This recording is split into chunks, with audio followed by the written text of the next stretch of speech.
Hello, and welcome to our training session on sexual harassment. Despite decades of attention in boardrooms, courtrooms, and in the media, sexual harassment remains a significant and costly problem in today's business environment. Our goal today is to provide you with a greater understanding about sexual harassment, including how to recognize it, procedures for reporting it, and how to prevent it.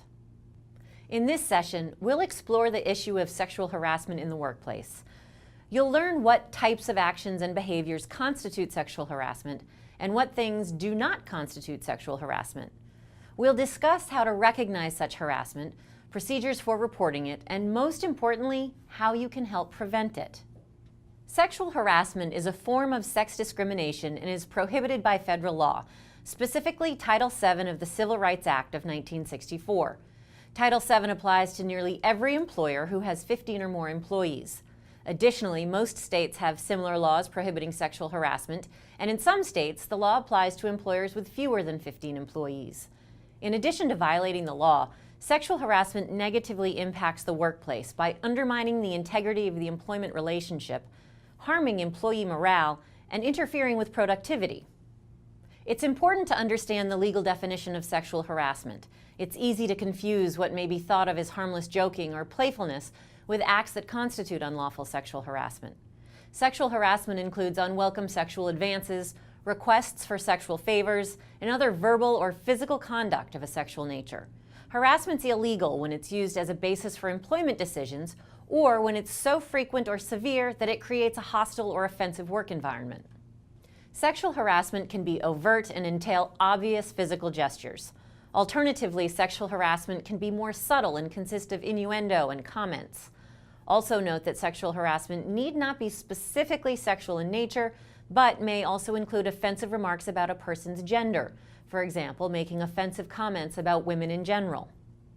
While the law generally doesn't prohibit simple teasing, offhand comments, or isolated incidents that are not very serious, the problem is in knowing when the conduct crosses the line. Part of preventing sexual harassment is becoming sensitive to the issue so the lines don't get crossed. There are two types of sexual harassment.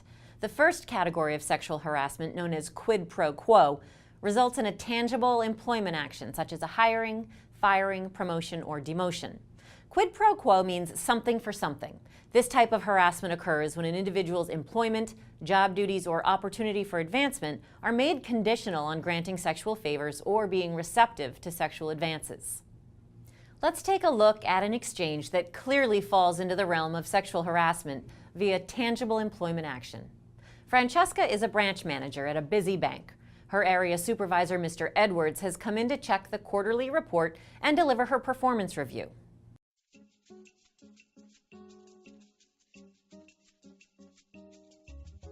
Francesca, these numbers look very good. However, your team missed its sales target for our brokerage accounts. I'll have to note that in your review. Yes, I understand we fell short of the goal.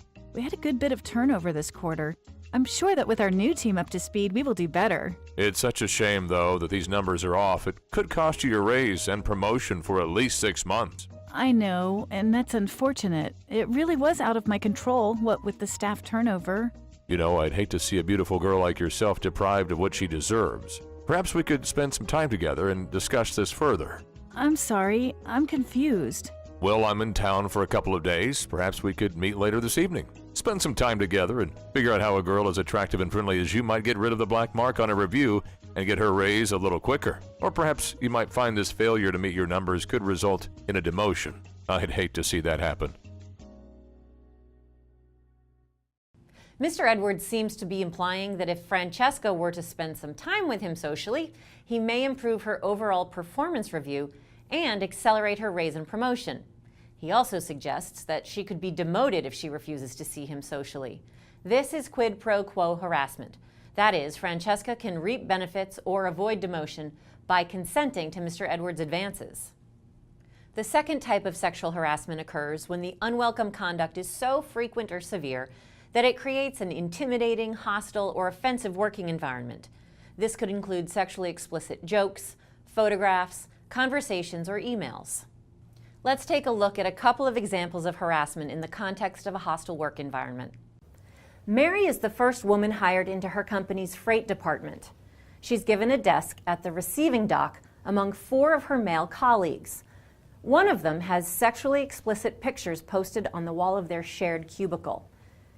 This makes Mary uncomfortable and sets a tone that she feels is inappropriate for the workplace. She mentions this, but her colleague refuses to remove the pictures, and the department boss ignores the situation. Paul has a reputation as the office jokester. He regularly sends funny emails via the company intranet to a list of his colleagues. In recent weeks, he's begun forwarding jokes of a sexual nature. These communications make Jennifer uncomfortable. When she says something, Paul tells her she needs to lighten up and be part of the team. She's afraid to pursue the subject further because Paul is her boss. Now let's look at a couple of exchanges and talk through whether they might constitute sexual harassment.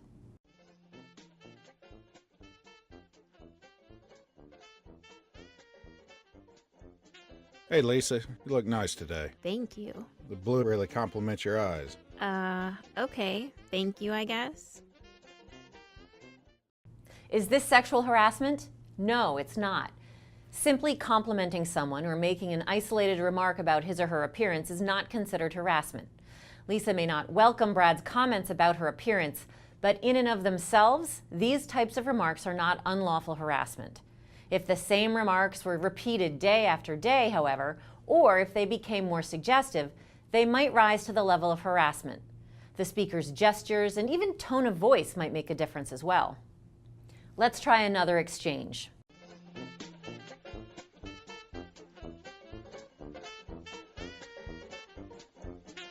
Hey Lisa, you look really hot in that dress.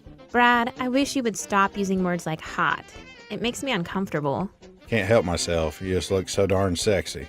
Brad, you need to stop making comments about my appearance and clothing. In this case, Brad's comments may be deemed sexual harassment. First, he's discriminating based upon gender. He would likely not use such language with male colleagues. Second, repeated statements of this sort could eventually be deemed to create a hostile work environment, one in which Lisa is continually uncomfortable and feels offended by Brad's comments, particularly if she told him to stop. Lisa did the right thing. She made it clear to Brad that he crossed the line, and she told Brad directly that his behavior was unacceptable and needed to stop. In the prior examples, Brad and Lisa are co-workers of opposite genders. But there are many and varied circumstances under which sexual harassment can occur. The victim or the harasser can be of either gender, and the two parties need not be of the opposite sex. Additionally, the harasser can be a colleague, a supervisor, an agent of the employer, a supervisor in another area, or a non-employee, such as a client or customer. Let's take a look at this scenario. Angela is Michael's supervisor. They're working late on a client presentation. Angela walks into Michael's office and the following exchange ensues.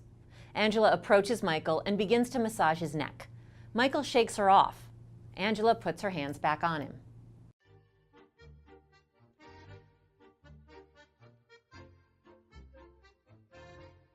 Michael, you look exhausted and tense. I'm okay, it's just late. Here, let me help you relieve some of that tension. No, it's okay, I'm alright. Don't be so uptight. It's just a little massage.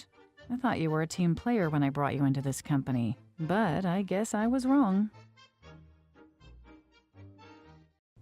This situation definitely constitutes sexual harassment. Angela's Michael's supervisor. She engaged in unwelcome physical contact with him. He asked her to stop and she persisted. She also made a statement suggesting that he's not a team player, with the inference that his success in his employment is conditioned upon his accepting her advances. Some other points to remember. Harassment can occur when anyone, not just the object of the comments or behavior, is affected by the offensive conduct. If the custom in a workplace is that employees use a lot of sexually laden language, post pinup pictures and the like, such acts may create a hostile environment which gives rise to harassment. Keep in mind that harassment can also be carried out through the use of technology. For example, in the form of email or an employee displaying offensive materials found on the internet on his or her computer. Also, the victim need not suffer economic injury as a result for the behavior to be considered harassing. From a legal standpoint, the conduct must be unwelcome. However, it's prudent to err on the side of assuming such conduct is unwelcome, since those who feel harassed may not make their feelings clearly known. To that last point, let's look at this scenario. Mark and Bonnie enjoy sending one another suggestive or off-color jokes. They go back and forth and both laugh at their communication. This is not an instance where harassment is occurring. However, it's definitely an instance of poor judgment and may in fact violate company policy regarding email and conduct. Conduct that may have been welcome at first may become unwelcome later on, so it's best for employees to avoid engaging in any kind of inappropriate behavior, even if they believe it's welcome. In addition, if others are exposed to these exchanges, there is a potential claim of a hostile environment. Nicole and Melissa are having lunch in the company break room and discussing their weekend. They're recounting a wild night they had at a friend's bachelorette party when Brian walks in.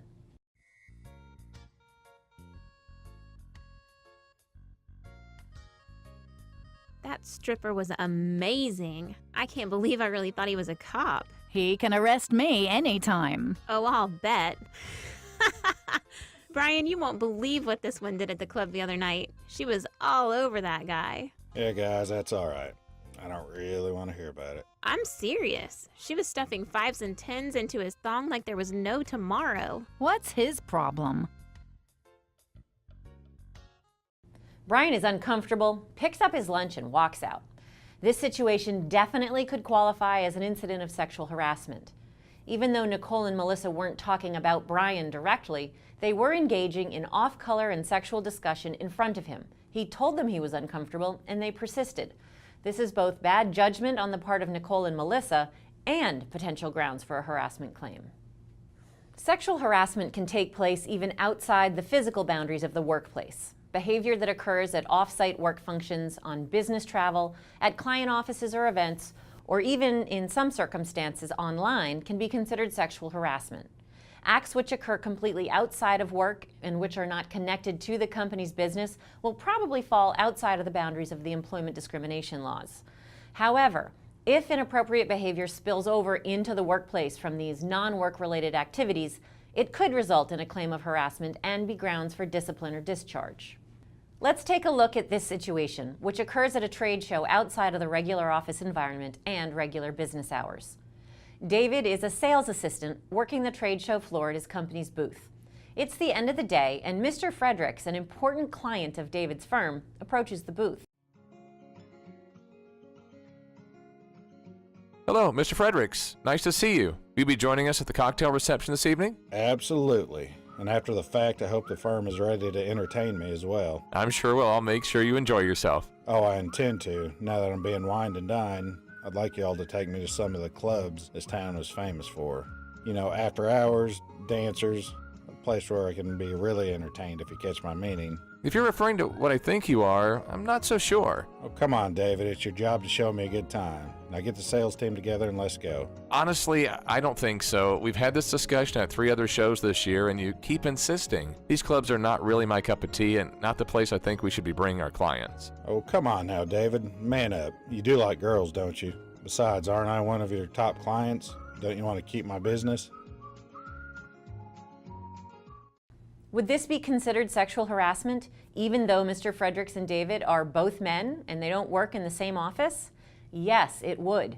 Mr. Fredericks being a client of David's firm as opposed to an employee does nothing to mitigate whether his behavior is harassing. Furthermore, it's clear that Mr. Fredericks has repeatedly asked David to escort him to venues that are inappropriate as part of keeping his business, despite his having been told that the conduct is unwelcome. So, yes, this is definitely a scenario where harassment is taking place. David should report the incident to his supervisors, who should address the matter with Mr. Fredericks promptly. Now let's look at the following situation. David is a sales assistant working the trade show floor at his company's booth. It's the end of the day, and Mr. Morrison, an important client of David's firm, approaches the booth. Hello, Mr. Morrison. Nice to see you. Will you be joining us at the cocktail reception this evening? Absolutely. See you there. And please call me Ted. Okay, Ted. Later at the reception, Ted and David spend some time talking, first about business, their companies, and their careers. The conversation turns personal, and the two men discover they have a lot in common. They spend an enjoyable evening getting to know one another, both alone and in groups of their colleagues. At the end of the evening, the following conversation takes place. David, I'd really like to see you again sometime. Socially, just the two of us. Do you mean as in a date? Yes, I'd really like that. I'm sorry, Ted. I enjoyed your company, but I make it a policy not to date coworkers or clients. I'm sorry to hear that. I had a great evening. Thank you. Good night. Is this considered harassment? No, it's not. Ted was not rude or persistent when David rebuffed him, and simply asking a coworker or professional colleague for a date is not considered sexual harassment. In fact, dating a colleague is not considered sexual harassment as long as the relationship is consensual and welcome. However, there are two important footnotes. First, your company may have a policy prohibiting such relationships between coworkers, particularly between anyone in a supervisory role and his or her staff. Good judgment would also dictate that if such a relationship occurs and is ongoing, that one of the individuals involved request a transfer to a different department or seek employment elsewhere. Secondly, when a relationship between colleagues ends, there may be potential for bad feelings to become a distraction in the workplace, or perhaps even progress into harassing behavior. This organization subscribes to a zero-tolerance policy regarding sexual harassment. Instances of sexual harassment will not be tolerated, and any complaint of sexual harassment will be kept confidential to the greatest degree possible and investigated without actual or threat of retaliation. We've discussed sexual harassment and explained that it won't be tolerated. Now let's take a look at how to report incidents of harassment. As a first step, it's helpful for the victim to directly address the harasser and clearly inform him or her that the conduct is unwelcome and must stop. This applies to both direct sexual advances and behavior that contributes to a hostile work environment. After addressing the harasser, it's time to make a formal complaint as outlined in the employee handbook. Any alleged harassment should follow this reporting process, and the person filing the complaint should offer as much detail as possible when documenting the offending behavior. These complaints will be kept confidential to the greatest degree possible and will be taken seriously and thoroughly investigated. Furthermore, anyone who thinks he or she is a victim of sexual harassment must understand that they will not be retaliated against for reporting it. A victim may remain silent out of fear of actions such as termination, demotion, reduction in pay, or denial of a promotion, or concern about consequences such as threats, unjustified negative performance evaluations, or increased surveillance. But understand, retaliation in any form is against the law and will not be tolerated within this organization, either for reporting harassment or for providing information related to a complaint. So please, don't hesitate to approach a supervisor or HR to initiate a complaint if circumstances warrant. Of course, the most efficient solution to the problem of sexual harassment is to prevent it in the first place. This is why you and your colleagues are being given this training, to understand how to recognize, report, and prevent sexual harassment. Finally, always use your best judgment when interacting with your fellow employees. Remember, what may be considered appropriate or acceptable behavior by some may cause offense or distress to others. When in doubt, it's always best to be conservative and err on the side of caution. Treat all people the way they want to be treated. That is, according to their particular tolerance and comfort level, rather than your own.